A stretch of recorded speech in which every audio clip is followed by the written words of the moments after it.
The day Elias Crow realized regret had weight. It settled in his chest like wet snow, heavy and soundless, pressing the breath out of him as he stood on the platform at Dry Creek Station and watched the train smoke drift eastward, carrying with it the last chance he might ever have to send her back, because the woman standing beside him, his mail-order bride, Clara Mayfield, was no longer ink on paper or a photograph creased from too much handling, but flesh and bone and fear her gloved hand, trembling slightly at her side while the wind gnawed at her thin coat. And he hated himself for noticing that first, hated that his mind measured her fragility the way it measured fence posts and feed sacks as something to be accounted for, something that might fail him when winter came hard. And winter always came hard in Wyoming territory. He had ordered her in a moment of exhaustion, not loneliness, but weariness. The kind that seeps into a man after burying his parents, after watching hired hands drift away to warmer towns, after waking each morning to the same horizon and realizing no one would know if he died between the barn and the house. And when her letters arrived, careful script, hopeful tone, he answered with honesty sharpened to cruelty, telling her the land was brutal and the work unending, that affection came second to survival, and she wrote back that she understood, that she wanted a life that mattered even if it was hard. And now that she stood here with snow already, threading her dark hair, he knew the truth was simpler and uglier. He had wanted help, not a wife, and the knowledge made his jaw tighten as he offered his arm out of obligation, and she took it with a trust that cut deeper than accusation. The wagon ride back to his homestead was a long silence broken only by the groan of the wheels and the hiss of the wind, the plains stretching white and endless. And Elias kept his eyes forward, telling himself he had done nothing wrong, that arrangements like this were common, that he had paid his fee and she had agreed. But the voice inside him, the one that spoke at night when the lantern went low, asked why he had chosen a woman whose letters spoke of music and teaching and soft places. And the answer came bitter as frost. Because some part of him wanted to break something beautiful before it reminded him of what he'd lost. The house greeted them with cold, the stove dead, the walls holding the night like a held breath. And as he set to work, building a fire, he felt her watching, not judging, just absorbing, and it unsettled him more than anger would have. Her quiet presence like a mirror he didn't want to face. And when the flames finally caught, she murmured, thanks, as if he'd done something kind, rather than necessary, and he turned away before she could see the flinch. Days passed in a blur of chores and strained civility. Elias showing her how to haul water without slipping, how to mend without wasting thread, his instructions, clipped, efficient, and she listened with the seriousness of someone who knew mistakes could kill here. Yet at night he heard her cough softly under the quilts and guilt threaded through him, because he had not asked if she was warm enough, had not offered his coat, had not done any of the things a husband might do if he were not already planning the words he'd use to tell her this was a mistake, that she should leave come spring, and he told himself it would be mercy. Then the sky began to change, the way it did when the land decided to remind men who truly owned it, the horizon bruising purple, the air going sharp and still, and the old ache in Elias's knee, earned when a horse went down years ago, started to throb, a warning he had learned to respect.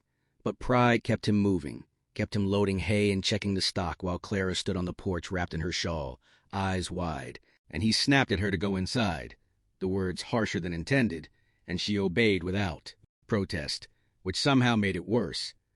The storm broke before nightfall, a wall of white swallowing the world, wind screaming like something alive, and when the barn door tore loose with a sound like a gunshot, Elias ran without thinking, the snow already up to his knees, his breath tearing at his lungs, and he knew, with a clarity that bordered on calm, that this was how men died out here.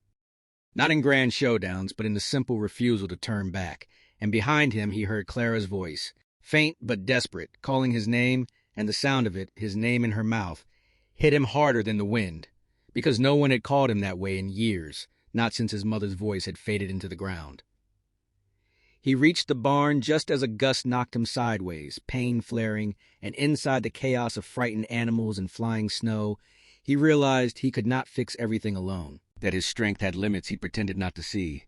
And when Clara appeared in the doorway against his orders, hair whipped free, eyes blazing with fear and resolve, Something in him broke open, a fissure he hadn't known was there.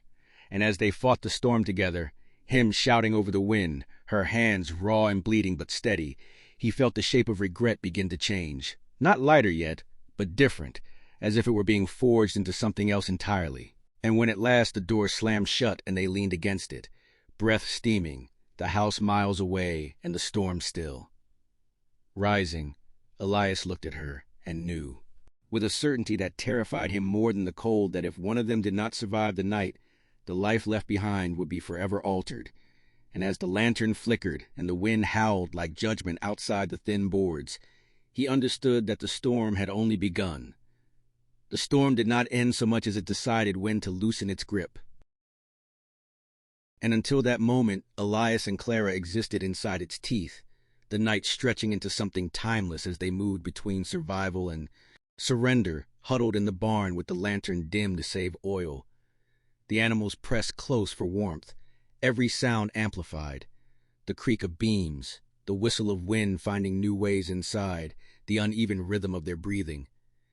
And in that closeness, Elias felt the full weight of his choices settle without escape, the memory of every sharp word, every withheld kindness replaying as Clara shivered beside him, her teeth chattering despite the blanket he finally wrapped around her shoulders. His own coat surrendered without comment, because there were moments when apology came, not as language, but as action, and he watched her accept it with a tired nod that said she understood more than he deserved.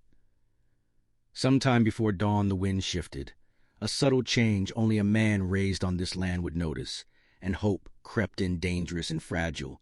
But when Elias tried to stand, pain tore through his leg, and he went down hard, breath leaving him in a sharp cry he couldn't swallow. And for the first time since boyhood, he allowed himself to be afraid, not of dying, but of being helpless, of becoming a burden to the very woman he had resented for needing him. And in that reversal, fate showed its cruel symmetry as Clara knelt beside him without hesitation, her hands firm, her voice steady as she bound his knee the way she'd once bound books back east. Practical knowledge learned in another life finding purpose here. And as she worked, she spoke, not of blame, not of fear, but of the letters she almost never sent, the ones where she admitted she'd been terrified of this place, yet more terrified of a life where nothing asked anything of her. And Elias listened because the storm had stripped him bare enough to hear truth without defense, realizing that while he had ordered a solution to his loneliness, she had chosen a risk, and the imbalance of that choice humbled him deeper than any sermon. When morning finally forced its way through the cracks, pale and cold and quiet the world lay buried, fences erased, drifts piled like graves, and the distance to the house looked impossible. Yet staying meant freezing slow, and Elias knew the decision was his to make even if the strength to carry it out was no longer. And so he told her the truth at last, that he had planned to send her away come spring, that he believed himself incapable of the softness marriage required, that he'd mistaken solitude for strength, and the words felt like tearing splinters from his chest, painful, but necessary. And Clara listened, eyes wet but clear, and said she had not come west to be kept or discarded, that she would walk into whatever future stood before her with or without him, but that if he would let her, she would help him reach the house. Not as duty, not as transaction, but as choice.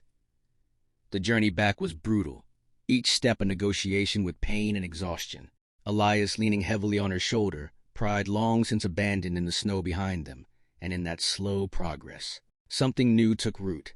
Not romance, sudden and foolish, but trust earned inch by inch, breath by breath, until at last the house loomed out of the white like a promise kept, and when they collapsed inside, the door bolted against the cold. Elias wept without sound, not from pain, but from the release of knowing he had not been left to face the reckoning alone. The weeks that followed were a lesson written in small moments, the way Clara learned the land, and the way the land learned her, the way Elias learned to ask instead of assume, to offer instead of withhold, his leg healing crooked but strong enough, his heart slower to mend yet unmistakably changing.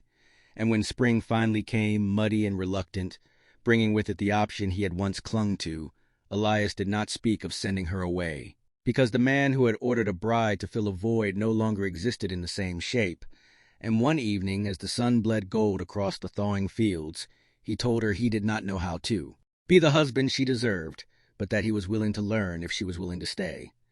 And Clara smiled, not triumphant, not relieved, but gentle, and said staying had never been the question, only whether he would meet her there. Years later, when storms came, as they always did, Elias would stand at the window and remember the night that nearly took everything, understanding now that regret was not a weight meant to crush a man, but a tool meant to carve him into something truer. And as their story carried on beyond these pages, rooted in hardship and choice and quiet love, it became the kind of tale passed from voice to voice, reminding those who listened that the West did not just break people, it revealed them. And if this story found its way into your night and held you there, know that many more wait to be told. So stay with us, subscribe to the Western Tales, and keep the fire lit for the next story. Riding in from the storm.